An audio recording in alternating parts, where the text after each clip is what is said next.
Hello everyone, and once again you are very, very welcome back to the Justice for Aaron Brady campaign. Hopefully you are aware of the project we're working on at the moment. We have shown the Irish public the statement read back of the statement of Anthony Gerard Maguire. Just to reiterate again, there's no real reason given why Detective Mark Phillips and Jim McGovern did not record the taking of the statement, but for some reason they recorded the read back of the statement, and we've shown you that and gone into some detail on some of the aspects of it in relation to his first cousin Morton. And we have to continue moving on, and this is probably the most important part of Anthony Gerard Maguire's statement, because obviously it highlights, we'll highlight fully that his lies about his interaction with Aaron Brady on a St. Patrick's Day in 2015, his version of events is totally a tissue of lies. So I suppose the best thing to do is listen to that. This is Anthony Gerard Maguire's story about the 17th of March 2015. We'll just listen to him now. These guys. The ginger fella was standing the closest to the blocky fella in the Ireland jersey. These guys were having a conversation, the blocky fella and the ginger fella, but the other two were in on the conversation. The nature of the conversation was, do you think you have what it takes to kill a man? The blocky man in the green jersey said those exact words. The other three of his friends were saying, I don't know, or maybe. These four guys were right beside me. The blocky fella was right beside me. I was listening to this conversation and I'm saying to myself, who are these guys talking about what it takes to kill a man? The ginger fella whispered something in the blocky fella's ear. Immediately the blocky fella in the jersey turned to me and said, well, do you think you have what it takes to kill a man? I replied to him, no, why do you? He said, yes, that's the reason I'm over here. I shot that guard in Loud. I automatically linked his comment to the guard who had been shot in Dundalk a couple of years earlier. I was drinking my water. I got a lump in my throat when I heard this. I was angry when I heard this comment. I couldn't help myself. I said to him, do you think you're cool bragging about shooting a guard? You're a scumbag. That was the last thing I said to him. I had already got my money from the barman and was getting ready to leave when they opened the door of the bar out onto the street. The outside doors were propped open. Just as I got onto the street, I felt two hands push me very hard into my back. It moved me along the street a good bit. I was making my way to the bus stop. I turned around. I saw the blocky fella in the green jersey standing there in the street. He immediately hit me with his right fist just over my left eye. He bursted me open. There was a lot of blood. He then hit me with his left fist and right fist. I fell to the ground. He knelt down and put his right knee into my neck. He said, keep your mouth shut or you know what will happen to you. I saw the ginger fella from the bar up a bit on the street. I heard him say, come on Aaron, come on Aaron. The ginger fella lifted Aaron off me and broke up the fight. They both walked up Katona Avenue up the hill. It was all over very fast. I took off my t-shirt and held it to my head. I ran down to... There you have it. That's Anthony Gerard Maguire's story of his interaction with Aaron Brady. Went into a packed pub on St. Patrick's Day, but luckily for him, there was a free space at the bar in this packed pub. And it was beside a number of fellas who were talking about have you got what it takes to shoot someone. And Anthony Gerard Maguire wasn't drinking water on St. Patrick's Day as he awaited for his cheque to be changed. So that's sort of basically his story. And then he follows on the story that for some reason, these men followed him out and allegedly Aaron pushed him in the back, knocked him to the ground and hit him and cut above his left eye. So that's Anthony Gerard Maguire's story. And just to confirm the story about the cut on his eye, for some reason, Mark Phillips and Jim McGovern decided to interview him in the back of an SUV. And this isn't the only time Maguire was interviewed in the back of a Jeep. But notwithstanding that, very short little clip here of Anthony Gerard Maguire consenting to have his scar photographed. So we'll just listen to this here now. Statement of Anthony Maguire.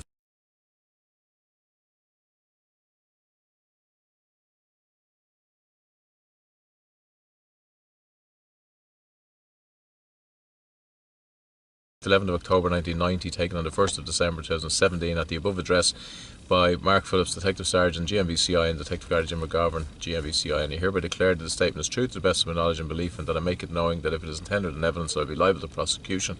If I state in it anything which I know to be false or do not believe to be true, it just means that you're telling the truth here. Okay. So further to my statement dated the 1st of December 2017, which is the one we just took earlier. Yeah. Yes. I have been asked if I will give permission for the Garda to take a photograph of the scar that I have over my left eye that I have from when Aaron Brady assaulted me. I have no difficulty with this and have agreed to this. Yes. Is that it? Yes. Okay. So I'll just ask you. So this is correct, yeah? Yes, that's correct. Okay. So I'll just ask you to put your signature on the bottom here where it says signed, please. Yeah. Thank you.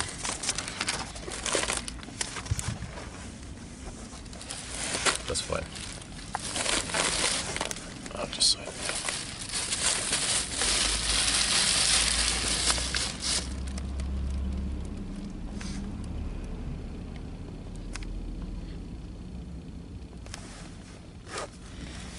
Okay, Anthony, that's perfect. Listen, thanks very much for that, okay? Thank you. That's Maguire in the back of the SUV with Inspector Mark Phillips. And obviously the photograph of this scar has been taken. We've ran through the scenario put forward by Maguire, and now we're going to look at the truth. And the reason why this is so important, obviously we've shown, and everyone knows, Anthony Gerard Maguire and Christopher Morton are first cousins. So this amazing thing that Aaron Brady allegedly admitted to 2 first cousins in a city of 8 million people, that in itself is extraordinary. But Daniel Cahill also has very close links to both Morton and Maguire. We know Morton's is close to him because, in fact, he texted Mark Phillips when it became apparent that Morton, if he came to court, was going to be severely cross-examined as the same as Daniel Cahill was. And to that end, Christopher Morton, the coward, he became a coward then, and he decided not to give testimony. He sent a text message to Mark Phillips and said, I'm not going to go ahead with the testimony because my mate Dan was so heavily cross-examined. So that's the link, and we know from Facebook interactions, we have all those details that these men were friends. So once again, the link between these 3 men is something we've covered before, and I will put a link to a video. I think we've done it over 2 years ago now. But again, it proves that everything we've said in the past, this last 4.5, 5 years, is being borne through as we continue to uncover these statements and testimonies of these drug dealers and illegal immigrants. Okay, so to that end, we want to put forward and tell the truth about what happened on the 17th of March 2015. And to do this, we have to go back to Daniel Cahill's testimony. This is when Daniel Cahill gave his testimony from a Homeland Security office in New York to a court in Dublin. And Daniel Cahill, as you all know, was described as the star witness, and Daniel Cahill is the man who is responsible for the framing of Aaron Brady. He is at the peak of the pyramid of those who orchestrated the framing of Aaron. Now, we have to go through this portion of his testimony when he was being cross-examined by Aaron's junior counsel, Justin McQuaid. It's something I don't particularly like doing because it's difficult for you, the viewer, but please stay with us and I'll get through it as quickly as possible. We're dealing with what happened on the 17th of March 2015. So, and I'll explain Maguire and Cahill's involvement as we move through this testimony. So this is Justin McQuaid. They're moving on from another point. I want to take you back to St. Patrick's Day 2015. I don't think you were at work that day. You have put photographs on Facebook of you out and about on that day. Cahill says, I actually did work that day, sir. And Mr. Grant says, sorry. I worked in the coachman's inn that evening. I see. Well, were you out? I started work at 6. Were you out and about that day? I was indeed, yes. And were you socialising? Yes, sir. You told the Gardaí that when you were working that you were sober. Does that suggest that you are not working? You look like you took a drink back then. Now, no, sir. It suggests that on St. Patrick's Day I took a drink. Yes, which I did. Now, the only reason, just want to draw your attention to this, the day he's allegedly working, in the Coachman's, and he says he's working in the Coachman's, and he may very well have been working in the Coachman's at 6 p.m. Daniel Cahill. This is Daniel Cahill now. We have a photograph of Daniel Cahill. He's actually taken a photograph of himself urinating on the streets in New York on St. Patrick's Day. Very nice advertisement for the Irish abroad. But notwithstanding that, that's the evidence. He's had it up on his own Facebook page. So obviously he's proud of what he does.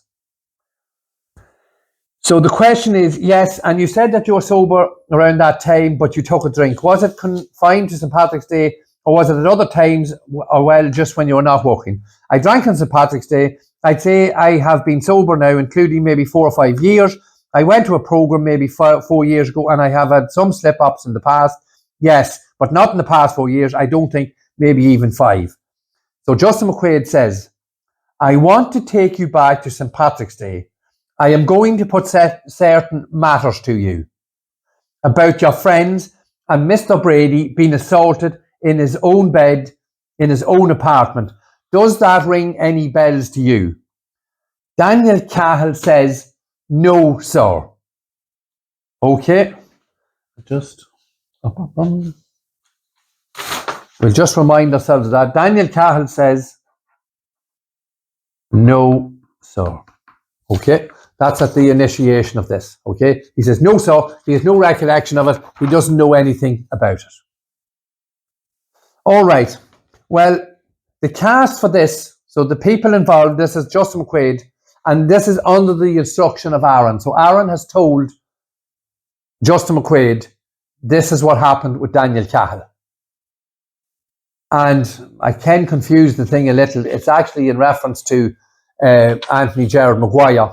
But I think I'll have to do a couple of videos on this to clarify why this was raised. All right, Mr. Cahill. The cast, Mr. Cahill, is yourself, Mr. Aidan Kiernan, Mr. David Cushen, and Anthony Maguire. First of all, do you know Aidan Kiernan? Yes, sir. And who is he? He's a friend of mine, sir. And did he work in the Coachman's Bar from time to time? Yes, he did. Do you know Davy Cushen? Yes, sir. He is a musician, and he played music from time to time in the Coachman's. Yes, sir, he did. And do you know Anthony Maguire? I think I might have done some work in the Coachman's. I think he might have done some work in the Coachman's from time to time, and he was a person that you would have met on Katona Avenue the odd time. So he's watering it down considerably, but yes, he does know Anthony Gerard Maguire. Very possibly, yes. And I think he might have drunk in the Coachman's Inn over a period of a month or so back in 2014, 2015 perhaps. Cahill says, yes, sir. And do you know somebody called Neil? Yes, sir. Who is he? A man I met working in the Coachman's, sir. Yes, and your friend Aidan Kiernan and the other barman in the Coachman's, so this is Aidan Kiernan, had a girlfriend. Yes, sir. And she was a girl from Ireland, and her name was C. Is that right? Yes, sir. C was dating Aidan at the time. So Cahill is telling us here that C, this young girl, was dating his friend Aidan Kiernan. Now, when I have set out the cast and told you what this is about, do you recall the incident that I'm talking about?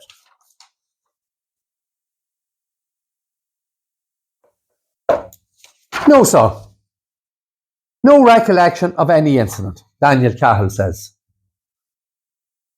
Well, okay. Well, the starting point is Mr. Neil. He lived with a man called ML. Do you know ML? Yes, sir. Well, Mr. Neil told your friend, Aidan Kiernan, who was a boyfriend of C, that Mr. Brady and ML had relations with C. Does that ring a bell? I didn't hear of ML ever sleeping with C. No, all right. And Cahill says, I have heard of Aaron Brady being involved with C. Yes. Well, we have been in touch with C. Yes, sir. And Mr. Graham stops here now. This is very, very important to highlight how Graham protected Daniel Cahill. And a very serious mistake we made with Daniel Cahill is all the photographs of Cahill with the real IRA and with the Ryans. We had to show them sort of pre-trial before it was put before Cahill in front of the jury. And he was very well prepared for the photographs. Now, this is the way it should have been. The truth should have been put in front of him to see how he could handle it. But Brendan Graham jumps up. I am just raising the flag here. I'm not sure where this is going. So the jury is put out then. And no, the jury's not put out yet. Apologies. So Mr. McQuaid questions. There's an interaction with Mr. McQuaid and Brendan Graham. Brendan Graham's trying to protect Cahill here again. So Mr. McQuaid continues with his cross-examination of Cahill. So I was saying, Mr. Cahill, Niall spread a rumour and he told your friend Ado Kiernan, who is C's boyfriend, that Aaron and ML were having some sort of a relationship with C. Does that ring a bell? No, sir. Now he says here, no, sir.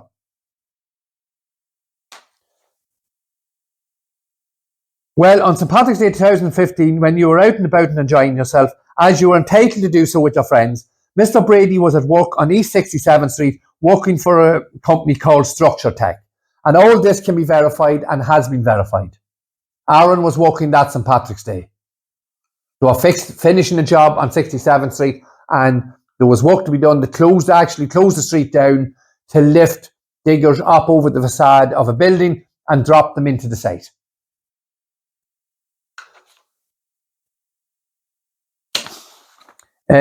Were you aware that he worked in construction? No, sir. I am not aware of what Aaron was doing at the time. Now, without getting into too much detail and strain, Cahill had 5 or 6 alleged interactions with Aaron, and Aaron was spewing out this, how he felt so distraught and distressed, and he couldn't carry around the shame of shooting a cop or shooting a guard. And Cahill, all of a sudden, conveniently, doesn't know anything about him.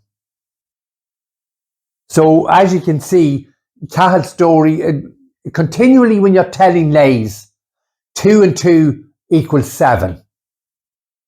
And this is what's happening here with Cahill in this testimony.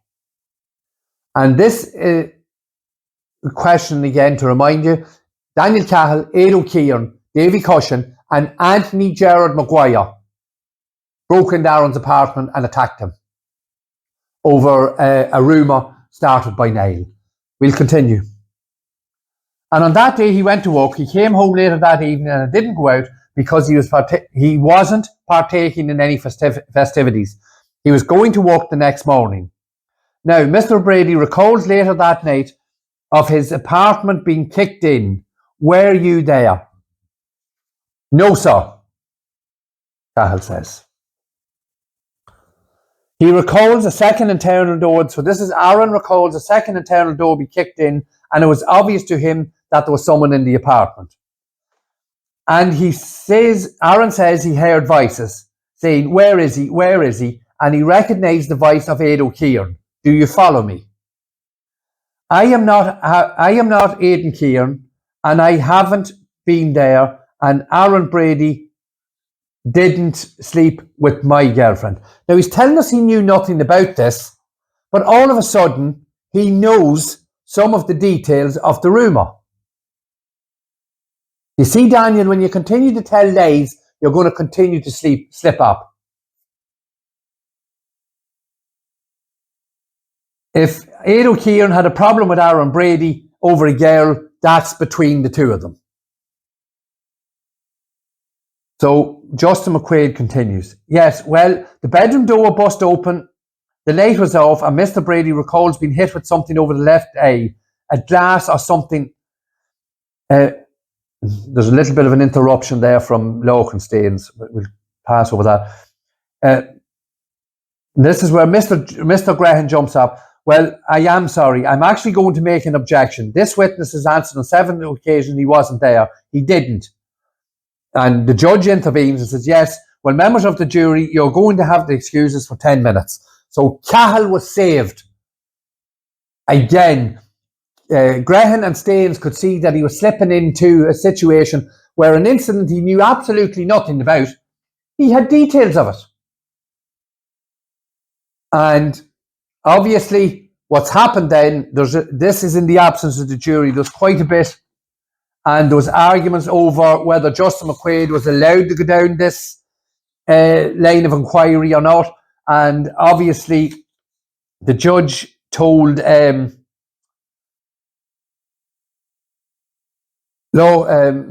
barrister, Justin McQuaid, that he could continue, but he had to be careful how he treaded.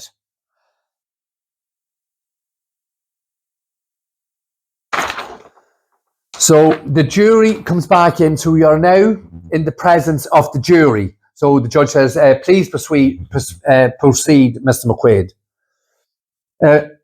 Thank you, Judge. As I was saying, Mr. Cahill, Mr. Brady recalled being in bed when his door was put in. He was struck when the light came on, and you were one of the 4 men in the bedroom. You, Mr. Kiernan, Mr. Cushen, and Anthony Maguire. Do you recall that, Mr. Cahill? No, sir. So you have accessed my Facebook, and there is pictures of me walking in the coachman's inn on that night on my Facebook. You can easily find them if you want. The man you are talking about had a problem with a friend of mine because of a girl.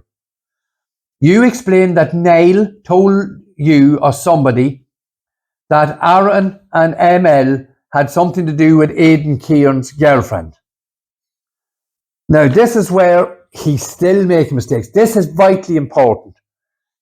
I mediated this situation, and it came to a point where Aidan Kieran took Aaron Brady's word that he did not have any interaction with this girlfriend.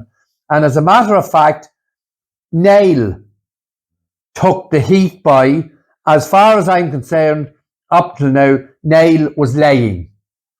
But apparently he wasn't lying, so he's confusing himself. But the important piece of information here, so I'm going to reiterate what Justin McQuaid has said. You were in Aaron Brady's bedroom when you attacked him.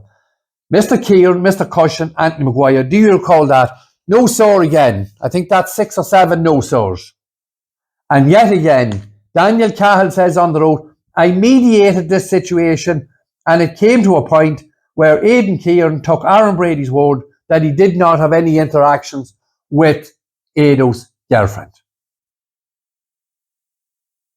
So, see, when you're telling lies, he knows nothing about it, and now he knows about Niall. He knows about Niall's creating a rumour about ML and C, the young girl, and Aaron. He knows about that, and he keeps saying, no, sir. I don't know anything about it.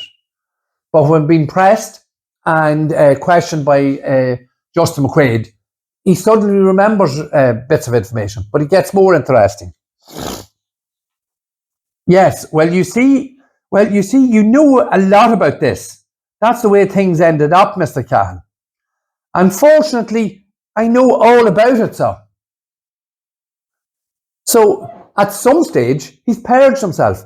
Either, do you know anything about this incident, Mr. Cahill? No, sir. No, sir. No, sir. No, sir. Unfortunately, I know all about it, sir. Justin McQuaid, that's the way things ended up. That's precisely my understanding. And Cahill agrees, yes, sir. It's the middle point that I want to get to, okay? Mr. Brady is in bed. He is assaulted. His doors have come in. You are standing there. You are one of the 4 men. And Cahill says, and I am in the coachman's inn. Mr. McQuaid, Maguire, Cushen, leave the apartment after the initial assault. You and Ado Kieran remain there. Mr. Kieran, he is the man who is your friend, and it's his girlfriend whose honour has been slighted. Yes. So he's answering yes. All right, you and he. Aidan had just met C not long before that. I don't believe that his or her honour was slated. These were their friends, not our friends, and this had nothing to do with me. I never assaulted Aaron Brady. I never touched a hair on Aaron Brady's head in my whole life. So now he's realised that he has agreed, and he's given an affirmative response to what Justin McQuaid has said. He's regathering his thoughts, and now he's sort of trying to deny everything that he had just agreed to.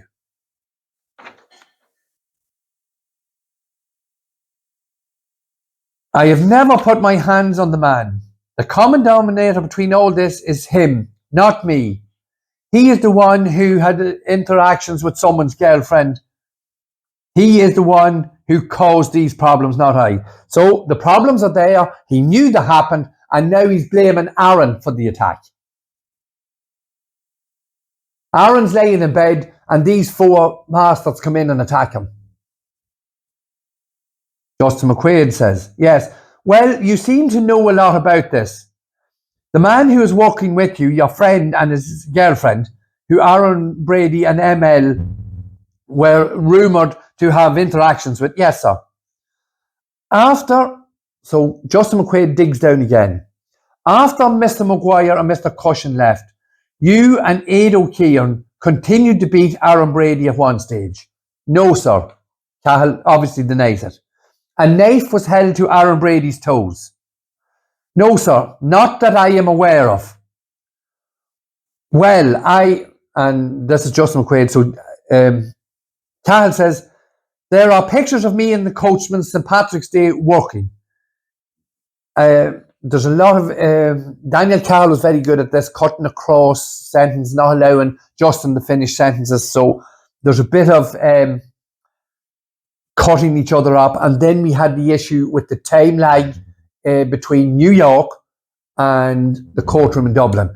And obviously, this is one of the reasons why Aaron Brady had his human rights were trampled all over, because he was refused the ability and his right to face his accuser. And very much so, this man was Aaron Brady's accuser. This is the star witness, this man, Daniel Cahill, who told the tissue of lies, purged himself to save his own life in America. It is the responsibility, as I said, is almost solely on him, the way the media and the court portrayed this trial. It is his fault that our son is serving 40 years in jail for a crime he physically could not have committed. No, sir, I'm not aware of that. Well, I suggest that is what happened. And I suggest what happened then is that you called ML on a cell phone, and you told ML that you were going to cut off Aaron Brady's toes unless ML came over to the flat. Do you recall that? So Aaron was on his own. His mate, ML, was out on the town, and Cahill had the wherewithal, after attacking Aaron, to ring Aaron's friend to get him to come to the apartment to get similar treatment from Cahill and his friend Ado Kiernan. No, sir. No. 10 or 15 minutes later, ML arrived with Ronan Flynn and Ronan Flynn's girlfriend. They are the extras, and they are additional actors in this event. Do you recall them? And he says, yes, sir. Because Justin is coming with the truth, he can't think quick enough to say, no, I wasn't there. How would I remember them? He says, yes, sir. He knows Ronan, Ronan's girlfriend, and ML came to Aaron's assistance. Because Daniel Cahill rang ML and said, I'm going to cut Aaron Brady's toes off with a Stanley knife if you don't come here now.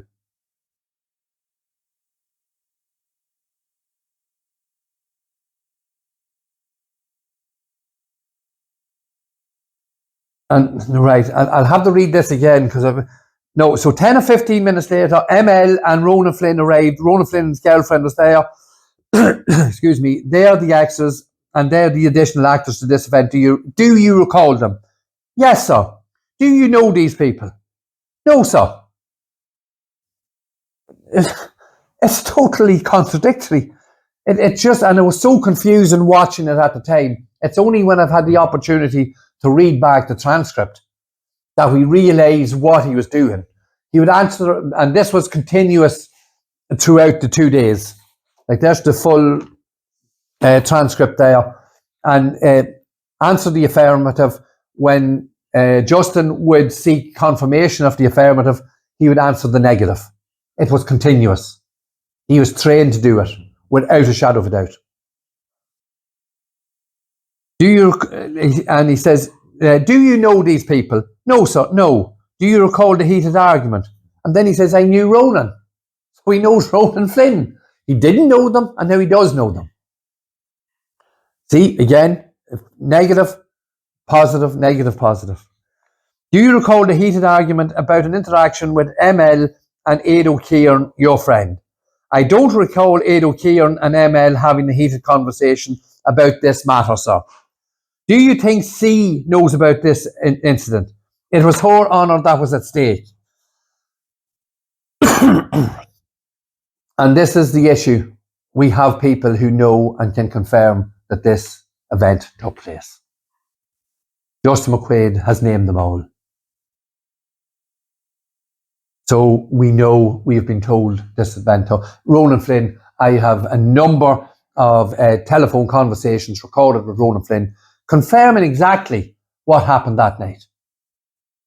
When himself and ML and his girlfriend came back to 28 First Street, where Daniel Cahill, Ado Kiernan, Davy Cushen and Anthony Gerard Maguire had attacked Aaron.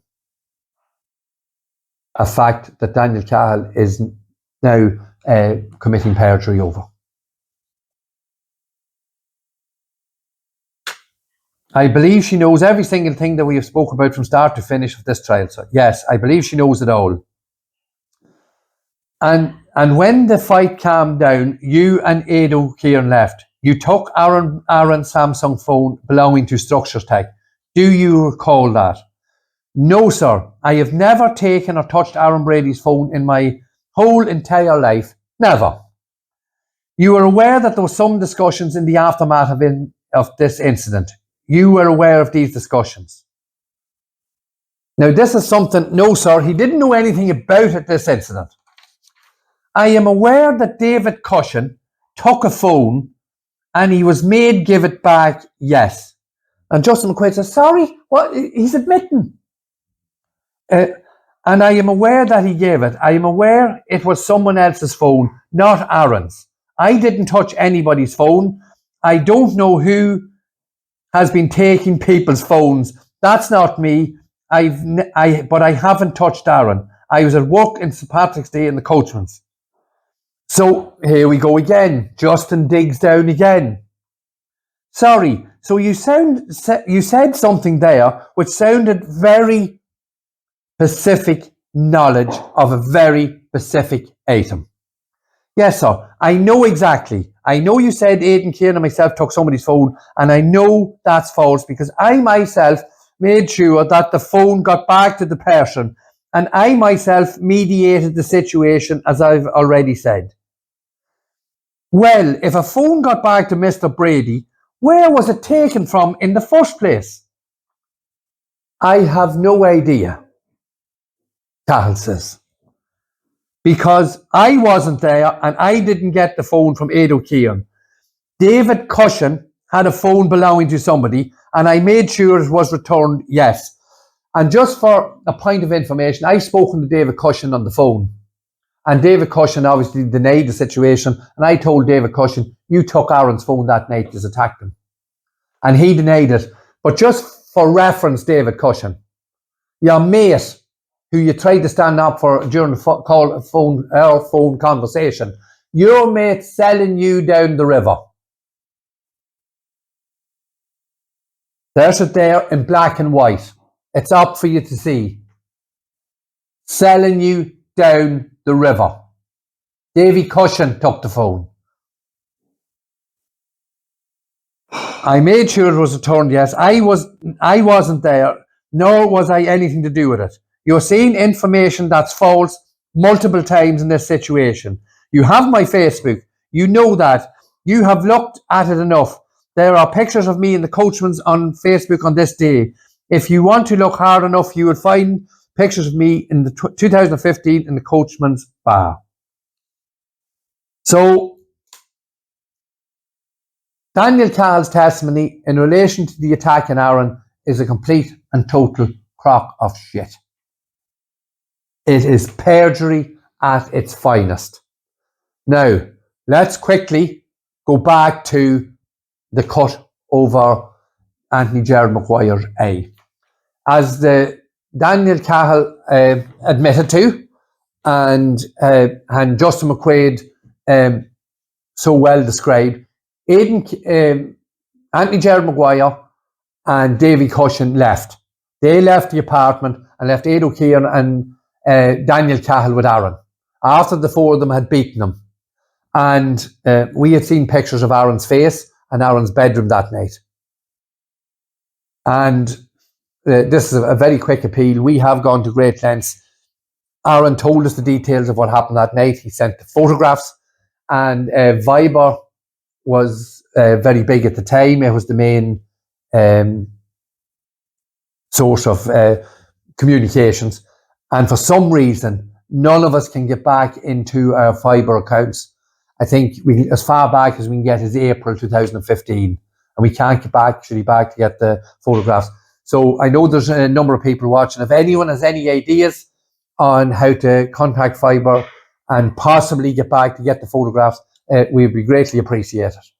But we have spent time and money trying to do that. Some people tell us it is possible. If anyone has any ideas on that, please let us know. So Maguire and Cushen leave.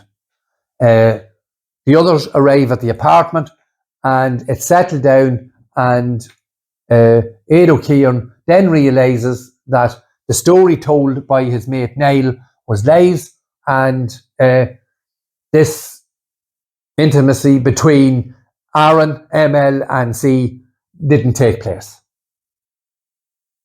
So Aaron pulls himself together, tidies himself up, he washes himself down, cleans up the cuts on his face, on his head, cuts on his hands, and his work phone's missing. So Aaron gets Ronan Flynn and ML, Ronan Flynn, and Ronan Flynn's pickup drives down to Daniel Cahill's apartment. And Aaron goes in, he says, you can keep the money, you can keep my other phone, I want my work phone, I want my Structure Tech phone. There was a bit of words between the two groups, and Anthony Gerard Maguire stepped forward and said something to Aaron, and Aaron hit him. That is how Anthony Gerard Maguire got hit by Aaron Brady. And that is exactly what happened on the 17th of March 2015. Now you'll see in the link below, we've covered this before on numerous occasions. I've just put one link where we went into some detail on it previously. So we can see Anthony Gerard Maguire is linked to Daniel Cahill. It's blatantly obvious Daniel Cahill is telling the tissue of lies here. He's admitting, no sir, no sir, no sir, I don't know anything about it. He knew about Aidan Kiernan C. He knew about the rumour with Niall. He knew that there was an altercation. He knew about the phone. He knew that Davy Cushen had the phone. He mediated a situation that he had told us he knew absolutely nothing about. But the important point here is, and we will be covering Daniel Cahill's testimony and Daniel Cahill's statement in much more detail in the very near future. But we're putting together here, very, very importantly, obviously we have these four men that attacked Aaron that night. But what we bring from that is the link, obviously, between Anthony Gerard Maguire and his first cousin, Christopher, the liar, the coward, Morton. And then we have Daniel Cahill. So we know Morton is friends with Cahill because he told us in a text message that was read out in court. I'm not coming to give evidence because they were too severe on my poor friend Dan. We know Daniel Cahill has told us in his testimony, and he hasn't denied that he was with Anthony Gerard Maguire. So that links all these together. Everything we have said this last 4-5 years, again, has been borne out to be true.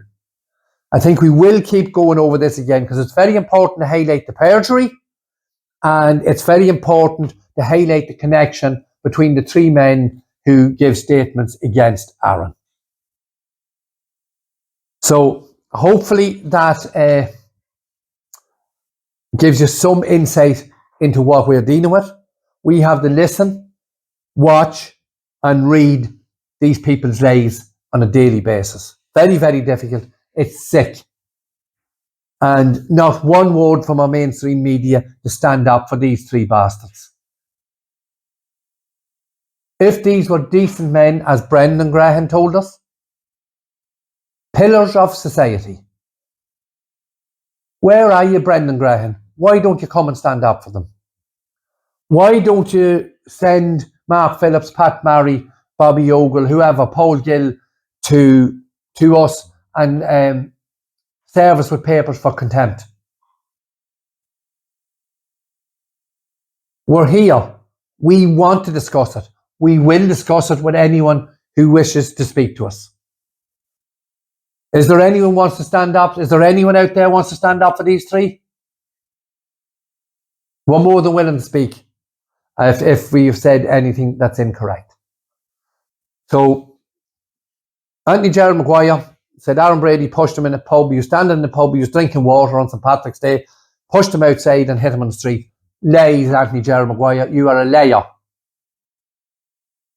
And your friend, Daniel Cahill, purged himself about the incident where Aaron Brady did hit you. In front of Daniel Cahill, your mate Daniel Cahill. And remind you again, Davy Cushen, it's there. Your mate Daniel sold you down the river once he was put under a little bit of pressure in court. I know you denied stealing the phone, Davy, in our phone call, but Daniel has other opinions. So drop him a text and ask him about it. Thank you so much. We'll continue. I think there's one or two more videos in respect of Maguire's statement read back. We told you it's very important, and although it's very short and it's not a particularly long statement, but it's vital to show the corruption and the collusion. So we'll see you again in the next video. Thank you so much for your time and your attention. Thank you.